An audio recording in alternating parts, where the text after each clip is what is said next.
सुशील पंडित जी, ये कौन बोलता है सर? ये बॉर्डर पार की भाषा नहीं है क्या? एम आई रॉन्ग कि कश्मीर ओनली फॉर कश्मीरीज, बाकी सब बाहरी? और समाजवादी पार्टी के प्रवक्ता जो पूर्व पत्रकार भी है ना, take him as a very senior leader, Bhati ji कह रहे हैं सब तो बाहरी हैं, स्टेट क्यों बनाए हैं, डिस्ट्रिक्ट क्यों बनाए हैं? सुशील पंडित जी। धन्यवाद ऐश्वर्या जी, मेरे सभी को पैनलिस्ट को और आपके दर्शकों को नमस्कार।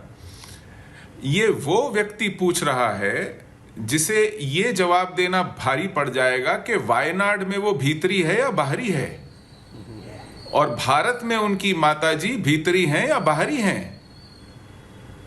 अब ये जो प्रियंका जी लड़ेंगी वहां से, वो भीतरी होंगी या बाहरी होंगी? मतलब ये कमाल है। ये कौन सा तर्क लेकर के आए हैं, और ये कैसी हताशा है, ये कैसी छटपटाहट है। सत्ता के बाहर रहते हुए वो कोई भी तर्क हथियार की तरह इस्तेमाल करेंगे। राजनीति में समझ आता है कि चलिए सत्ता के लिए आप येन केन प्रकारेन कुछ करें, लेकिन कुछ मर्यादाएं होती हैं। आप देश को इस तरह बांटेंगे, उत्तर प्रदेश में क्या मुंह दिखाएंगे जाकर के? जब वहां वोट मांगेंगे उनसे पूछा जाएगा ना कि यही उत्तर प्रदेश के बेटों को आपने बाकी देश में बाहरी बता दिया, तो फिर आप किस मुंह से शिवसेना का तिरस्कार करते हैं जब वो वहां यूपी के और बिहार के लोगों को भगाते हैं, रोजगार करने से रोकते हैं? मतलब ये किस किस तरह का पाखंड चल रहा है। तो इस तरह के, अब मुझे भाटी जी की बात बड़ी अजीब लगी। इन्होंने किसी फिल्म का गाना बता दिया हमको कि अपना अपना हक मांगेंगे, पूरी की पूरी दुनिया मांगेंगे। ये सैफई महोत्सव में ये पूरी की पूरी दुनिया बट रही थी क्या? भाटी जी को लाई होने। और जब से सत्ता गई, सैफई में महोत्सव क्यों नहीं हुआ? लोग पान खाने हेलीकॉप्टर से जाते थे। किसके पैसे खर्च होते थे? वो दुनिया को हक बांटने के लिए होता था। ये सत्ता में रहते हुए भोंडापन और सत्ता के बाहर रहते हुए 10-10 तरह के उपदेश, ये शोभा नहीं देता है। ये दो मुही बातें हैं, ये दोगला आचरण है। आज राजनीति सिद्धांतों से ऐसी विहीन हो गई है कि आप अपने साथी को बचाने के लिए कैसा भी तर्क कहीं से भी गढ़ देंगे, और सत्ता में रहते हुए जो आपका आचरण है उस पर आवरण डालेंगे। कमाल है। और यही आपने कहा कि तेजस्वी यादव चुप है, अखिलेश यादव चुप है। क्यों नहीं चुप होंगे? उनके अपने गर्दनों पे इतना मैल है कि गिरेबान में झांकने लायक बात नहीं है। तो ये चोर चोर मौसेरे भाई एक दूसरे के बचाव में आते हैं। जब मुलायम सिंह यादव कहते हैं कि लड़के हैं, इनसे हो जाते हैं ऐसे काम, ये बलात्कारों पर उनकी टिप्पणी थी, तो उनके बचाव में ऐसे ही लोग आए थे। तो ये एक दूसरे का बचाव इसी तरह करते हैं, क्योंकि इनकी साझी रोटियां हैं जो राजनीति में सिकनी है। ओके भाटी जी, ये सत्ता में अपनी रोटियां सांझी सेकते हैं। अगर साथ नहीं रहे तो भूखे मर जाएंगे। सत्ता से 15 साल बाहर रहने की बात है अभी, राइट सर, और न जाने कितने वर्ष रहना पड़ेगा। भाटी जी क्विक काउंटर। मैं सुशील पंडित जी को एक सोशल वर्कर के तौर पर और कश्मीरी एक्टिविस्ट के तौर पर जानता हूं। मुझे नहीं पता था कि इन्होंने भी राजनीतिक चश्मा लगा रखा है, और ये राजनीतिक गंदगी में इस तरह उतरेंगे कि किसी पार्टी को आरोपित करेंगे और किसी का बचाव करेंगे। नहीं, उन्होंने गलत क्या बोला? मैं केवल इतना कह दूं कि जब अंग्रेजों से हम लड़ रहे थे तो हमारी लड़ाई केवल यही थी, स्वशासन की लड़ाई थी। हम अपना शासन खुद चलाएंगे, सीधा सा सिद्धांत है। कश्मीर का शासन कश्मीरी चलाएं, बिहार का शासन बिहारी चलाएं, महाराष्ट्र का शासन मराठा चलाएं, उत्तर प्रदेश का शासन उत्तर प्रदेश वाले चलाएं। बाहरी व्यक्तियों को अगर थोपा जाएगा और एक स्टेट का शासन दूसरे स्टेट का आदमी चलाएगा तो वो गैर लोकतांत्रिक है। केवल इतनी सी बात है। कश्मीरी भी हमारे, गुजराती भी हमारे, किसी से नफरत नहीं कर रहे। सुशील जी सुन लें ना, हम ये कह रहे कि केवल उनका अधिकार है, कश्मीर में बाहर की एंट्री बंद है। पहला अधिकार उनका है, पहला अधिकार उस स्टेट का है, उस स्टेट के नागरिक का है। नहीं तो ये बताइए, पर शासन पे और लोकतंत्र पे। गौरव जी सुना आपने अभी क्या कहा भाटी जी? आप अपने स्वार्थों में मैं आपको दूसरे लोगों को बैठा के बाहर के आ रहा हूं सतीश जी, आ रहा हूं। तो ये आपत्तिजनक है। ऐश्वर्या एक तथ्य देना चाहता हूं। सीधी सी बात आपकी समझ में नहीं आ रही। ऐश्वर्या बोलिए सर, लगा लिया आपने भी। एक तथ्य, मुझे 1 मिनट का समय बोलिए Aishwarya. 30 second sir, thank you. ये भाटी जी के लिए, मेरे आदरणीय भाटी जी के लिए और आपके दर्शकों के लिए, 31 मार्च 2020 को एक गैजेटेड नोटिफिकेशन आया, एक राजपत्रित अधिघोषणा हुई 45 पन्नों की, जिसमें जम्मू कश्मीर राज्य की सभी सरकारी नौकरियां लेवल 4, लेवल 3, लेवल 2, लेवल 1, सभी ऊपर से नीचे तक सभी सरकारी नौकरियां उन लोगों के लिए आरक्षित हो गई जो जम्मू कश्मीर में पिछले 15 सालों से रह रहे हैं और वहां के डोमिसाइल सिटीजन हैं। यह तथ्य है। मैं उसे देश की पीठ में छुरा घोंपने जैसा समझता हूं। 370 हटाने के बाद आप पिछले दरवाजे से 370 लेके आए। यह तथ्य है। इस तथ्य को झुठला रहे हैं राहुल गांधी और आप कि हक मारा जा रहा है कश्मीर में। यह सरासर गलत है।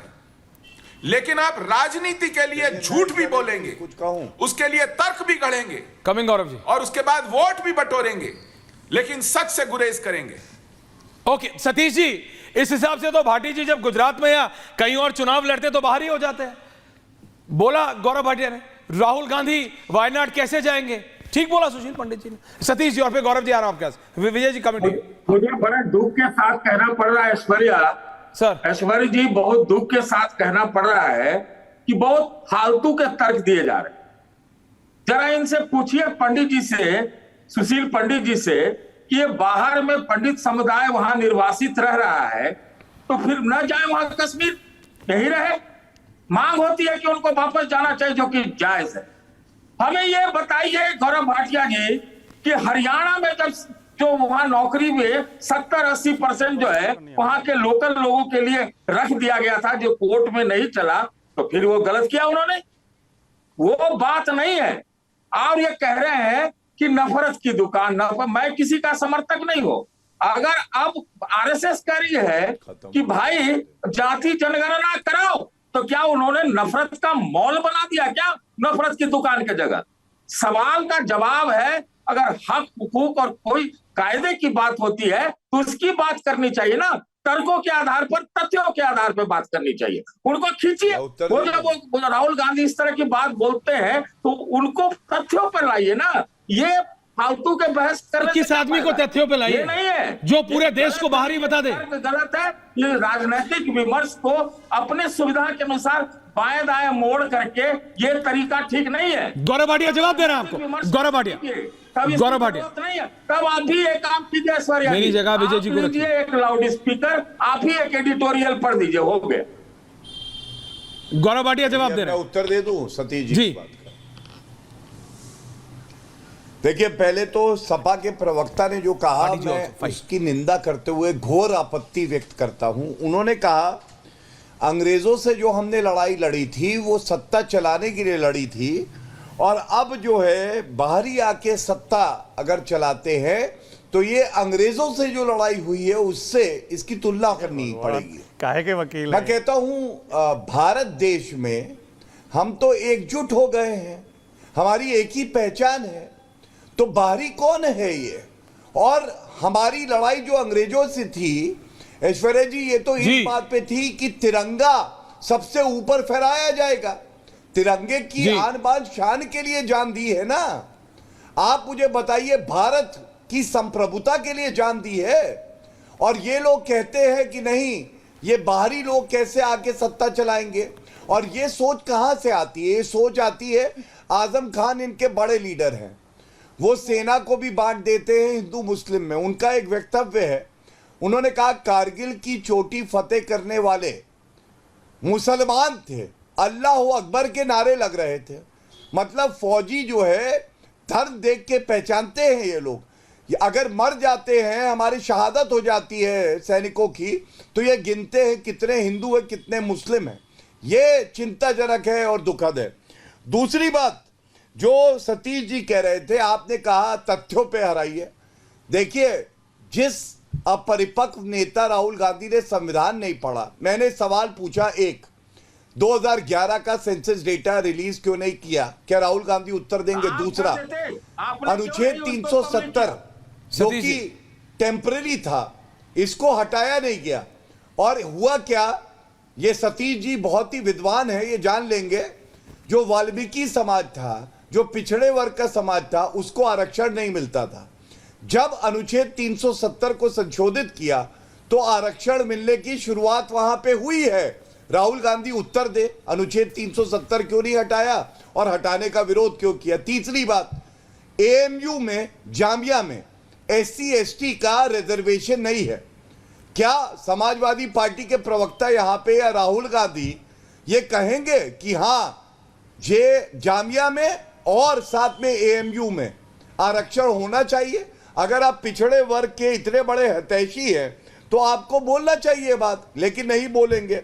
और मैं एक ही बात कहूंगा, इस देश में कोई भी नागरिक बाहरी नहीं है, हम सब एक है, हमारी पहचान है भारतीय होना। और फौज को, रेलवे को या विभिन्न प्रदेशों को अगर आप इस तरह से बांटने का काम करेंगे तो जनता आपकी राजनीतिक दुकान बंद कर देगी जिसमें आप जहर बेच रहे हैं।